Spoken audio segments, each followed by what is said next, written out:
अस्सलाम वालेकुम students, welcome to easy maths. आज हम एक्सरसाइज 1.2 के क्वेश्चन नंबर 2 का पार्ट नंबर 5 डिस्कस करने जा रहे हैं। मैंने आपको प्रीवियस वीडियोस में भी बताया था कि इन क्वेश्चंस के अंदर हमारे पास लॉ ऑफ इंडिसेस जो है वो एक इम्पॉर्टेंट रोल प्ले करेंगे। तो आपको लॉ ऑफ इंडिसेस की जो अंडरस्टैंडिंग है वो होनी चाहिए। हमने इसके ऊपर एक सेपरेट वीडियो बनाई हुई है, वो आप हमारे चैनल पर उस वीडियो को विज़िट लाजमी करें। चलते हैं अपने क्वेश्चन की तरफ। तो क्वेश्चन में हमें कहा गया है कि 5 multiply by 25 raise to power n+1 minus 25 multiply by 5 raise to power 2n divided by 5 multiply by 5 raise to power 2n+3 minus 25 raise to power n+1। तो सबसे पहले हम इन क्वेश्चंस को सॉल्व करने से पहले जो है वो इसको सिंप्लीफिकेशन की तरफ ले जाते हैं। सिंप्लीफिकेशन किस तरह से कि जो हमारे पास ग्रेटर वैल्यूज़ हैं हम उनका एलसीएम लेते हैं और उनको हम in the form of exponential form में लिख लेते हैं। ठीक है, तो हमारे पास यहाँ पर 5 तो ऑलरेडी इरेड्यूसिबल फैक्टर है, यानी कि ये सिंप्लीफाइड है। 25 के लिए हम क्या करेंगे, 25 के लिए हम एलसीएम ले लेते हैं। ठीक है, तो 25 आपके पास किस टेबल पर आता है, 5 पे। 5 5 ज़ा 25 और 5 1 ज़ा 5, यानी कि 25 जो है वो किसके बराबर है, 5 के स्क्वायर के। ठीक है, तो हम चलते हैं अपने सोल्यूशन की तरफ। आपके पास 5 मल्टीप्लाई बाय 25 की जगह पर हम क्या लिख सकते हैं, 5 स्क्वायर n+1 माइनस, यहाँ पर भी हम 5 का स्क्वायर लिख सकते हैं। ठीक है, मल्टीप्लाई बाय 5 ब्रैकेट 2n। आप पावर को ब्रैकेट में भी लिख सकते हैं और पावर को बगैर ब्रैकेट के भी लिख सकते हैं, कोई फ़र्क नहीं पड़ता। लेकिन जिस नंबर के ऊपर दो पावर्स आए उनको ब्रैकेट में करना लाजमी होता है, ताकि आप उनकी सेपरेशन को वाजे कर सकें कि ये दो डिफरेंट पावर्स हैं। ठीक है, अब चलते हैं नीचे। तो 5 मल्टीप्लाई बाय 5 2n+3 माइनस 25 यहाँ पर भी है, तो यहाँ पे भी 5 का स्क्वायर और इस पर मोर देन 1 पावर है, तो इसको हमें ब्रैकेट में लिखना पड़ेगा। ठीक है, इस स्टेप में मैंने सिंपली जो है वो आपके पास 25 की जगह पर 5 का स्क्वायर पुट किया है। ठीक है, तो अब हमारे पास यहाँ पर एक लॉ ऑफ इंडिसेस लग रहा है कि अगर किसी नंबर पर दो पावर्स होती हैं, अगर किसी नंबर पर आपके पास दो पावर्स हों तो वो दोनों एक्सपोनेंट्स आपस में क्या हो जाते हैं, मल्टीप्लाई हो जाते हैं। तो ये यहाँ पर हम लॉ ऑफ इंडिसेस को रेफर करेंगे कि अगर a raise to power m हो और again raise to power n हो तो m और n आपस में क्या हो जाते हैं, आपके पास मल्टीप्लाई हो जाते हैं।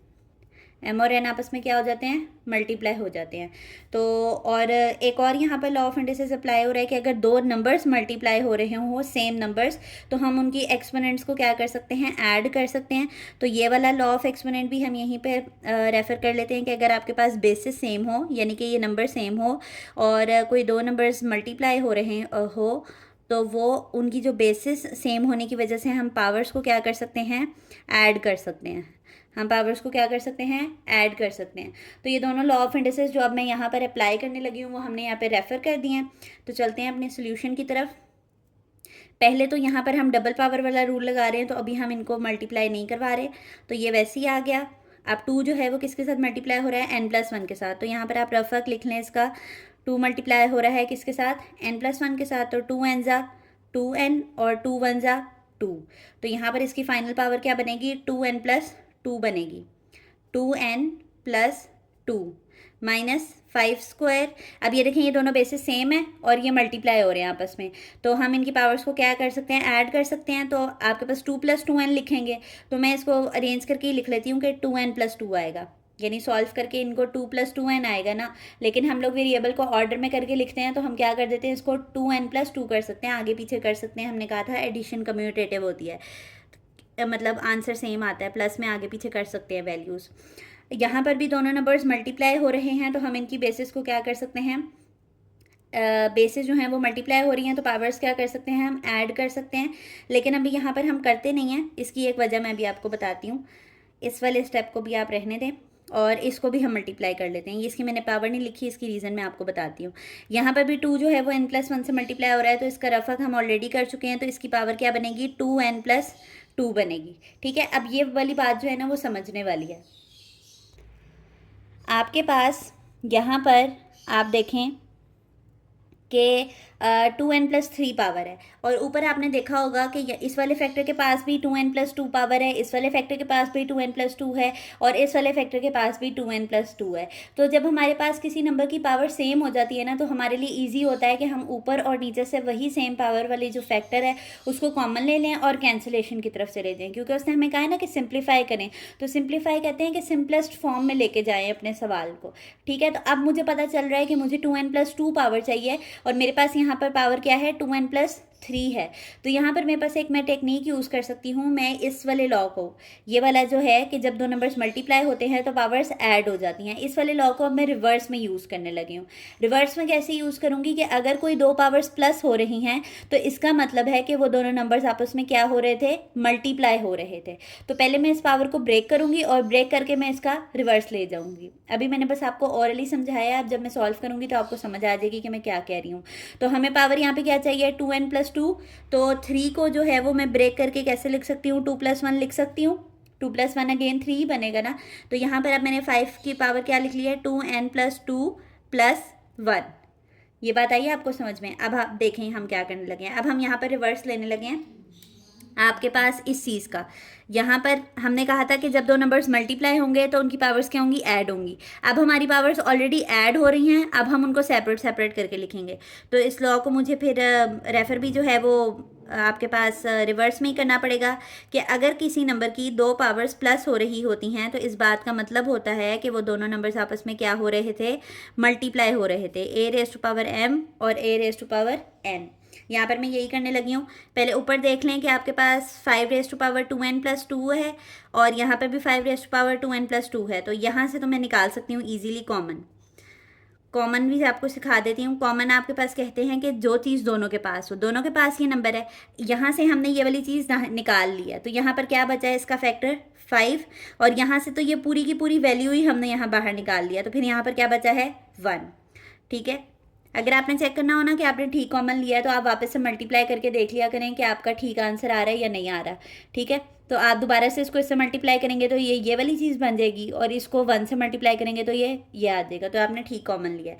और यहाँ पर हम ये वाला अप्लाई करने लगे हैं मेथड के 5 × 5 2n+2 मल्टीप्लाई बाय 5⁻1 5⁻2n+2। आप देख रहे हैं कि यहाँ पर 2+1 हो रहा था, तो 2 को मैंने मतलब ये से एक चीज़ को यहाँ लैदा कर दिया और 5 की बेस लाकर उसके ऊपर पावर क्या दे दिया, 1 दे दिया। ये मैंने ये वाला लॉ ऑफ इंडसेस का रिवर्स लिया है, और ये लिखा भी मैंने रिवर्स में कि पावर्स ऐड हो रही हों तो हम उनको सेपरेट सेपरेट करके उनको पावर्स दे सकते हैं और बेसिस को सेम रखना है। तो यहाँ पर 5⁻1 दे दिया। अगेन अब आप नीचे देखेंगे, नीचे भी आपके पास ये चीज़ कॉमन निकल सकती है, तो वो हम कॉमन निकाल लेते हैं। 5 2n+2 5 - 1 क्या होगा, 4। नीचे से क्या कॉमन निकल रहा है, 5 2n+2, तो हम यहाँ पर 5 2n+2 जो है वो कॉमन निकाल लेते हैं दोनों के पास से। अब यहाँ पर क्या बचेगा हमारे पास, यहाँ इनके दरमियान से हमने ये निकाला है, तो यहाँ पर ये दोनों चीज़ें बच गई हैं, तो 5 और 5 आपस में मल्टीप्लाई होते हुए बचे हैं हमारे पास, और यहाँ से तो हमने ये वाली वैल्यू पूरी ही निकाल लिया, तो यहाँ पर क्या बचा है, 1। समझ आ रही है आपको ये बात। यहाँ से हमने ये यहाँ कॉमन निकाल लिया, ये दोनों मल्टीप्लाई हो रहे थे उनको मल्टीप्लाई फॉर्म में लिख लिया, माइनस वैसे ही आ गया, ये वाली वैल्यू क्योंकि पूरी बाहर आ गई है तो यहाँ पर क्या आ जाएगा, 1 आ जाएगा। ठीक है, अब देखें ये ऊपर नीचे सेम वैल्यूज़ होने की वजह से हम इसको कैंसिल कर सकते हैं, तो हमने कैंसिल कर दिया, 4 रह गया ऊपर, 5 5 × 25 -1, 25 में से 1 जाएंगे तो हमारे पास क्या आ जाएगा, 24, और 4 के टेबल में 24 कहाँ पर आता है आपके पास, 6 पर, तो आप इसकी कैंसिलेशन कर दें, 4 1 × 4 और 4 6 × 24। तो हमारे पास जो मोस्ट सिंप्लीफाइड आंसर आया है वो आया है हमारे पास 1/6। होप आपको ये क्वेश्चन समझ आया होगा। जिन बच्चों ने 9th की जो ओल्ड बुक है वो अगर देखी हुई है तो उनको अंदाज़ा होगा कि लॉ ऑफ इंडिसेस के ऊपर जो बेस्ड एक्सरसाइज थी वो एज अ लॉन्ग एक्सरसाइज जो थी वो बहुत इंपॉर्टेंट थी। तो अब क्योंकि हम न्यू बुक को डिस्कस कर रहे हैं तो आपको आइडिया होना चाहिए कि जो जो पुराने पैटर्न्स में जो क्वेश्चंस को इंपॉर्टेंट माना जाता था उसी तरह न्यू बुक के अंदर भी वो चीज़ें इंपॉर्टेंट होंगी। तो ये एज अ लॉन्ग क्वेश्चन भी क्वेश्चन किया जा सकता है बोर्ड के अंदर, और शॉर्ट तो आपको ये इसमें इस क्वेश्चन के अंदर बहुत सारे पार्ट्स हैं जिनको आप एज ए शॉर्ट डील कर सकते हैं। तो इनकी अच्छे से प्रैक्टिस करें और इनको अच्छे से प्रिपेयर करें for the board point of view.